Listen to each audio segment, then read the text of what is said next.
Olá, meu nome é Lilian Tavares, eu sou estudante de Direito da UNB e meu PIBIC é em Filosofia, com orientação do professor Erivelto Souza. O título é Qual o Humanismo para os Direitos Humanos? Uma genealogia da noção de dignidade humana, e o objetivo foi tentar compreender melhor a utilização dessa ideia de dignidade humana, considerando que ela é vista como um princípio fundamental dos direitos humanos e também do ordenamento jurídico como um todo, mas que em si não é estudada, e sim tomada como uma premissa. Então, se entende que a compreensão dessa ideia vai passar pelo estudo do humanismo, que é o contexto teórico em que ela se articula. Ou estudo dos humanismos, porque uma das observações que pode ser feita é que o próprio humanismo muda de sentido conforme as épocas e as escolas. Um autor criticando um humanismo que, na verdade, não corresponde ao humanismo do alvo da crítica, e assim por diante. Portanto, nessa pesquisa foi feito um recorte histórico para estudarmos em particular o humanismo do Renascimento italiano e como a ideia de dignidade humana está presente nele. Como obras base, nós escolhemos o texto Monarquia, do Dante, Discurso sobre a Dignidade do Homem, do Pico della Mirandola, e O Príncipe, do Maquiavel. Dividimos a pesquisa em 3 partes, uma para cada obra, e estudamos cada uma juntamente com um texto sobre seu contexto histórico, sobre seu lugar na história da filosofia como um todo, digamos assim, e como alguns autores modernos ou contemporâneos a interpretaram. Então, primeiro, a gente tem a Monarquia do Dante.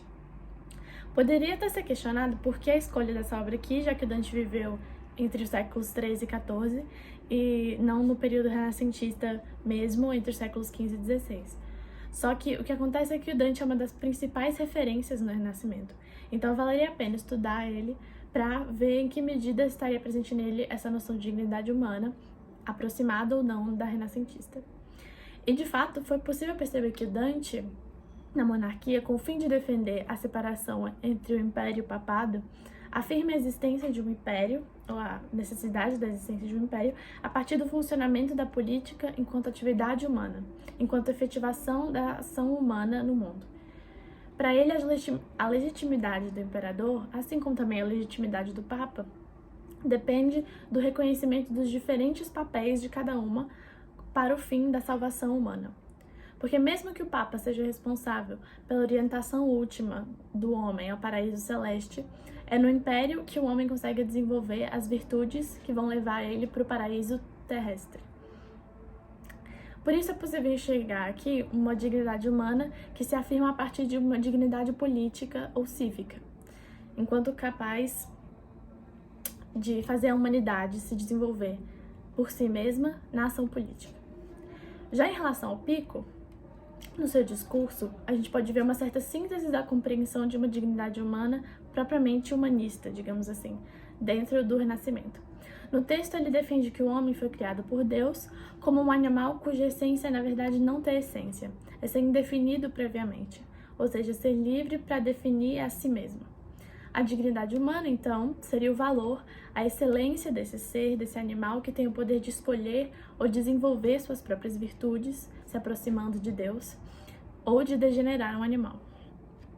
Agora, em Maquiavel, por fim, se percebe um pensamento radical nesse sentido, disruptivo, porque Maquiavel se distancia completamente das referências teológicas.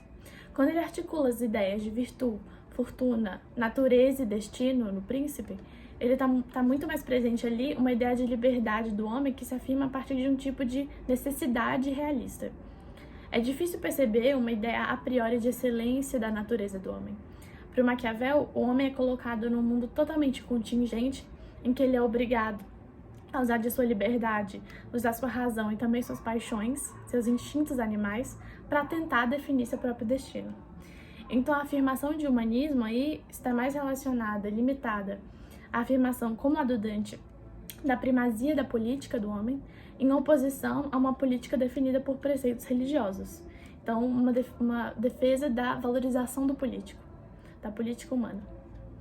Então é isso.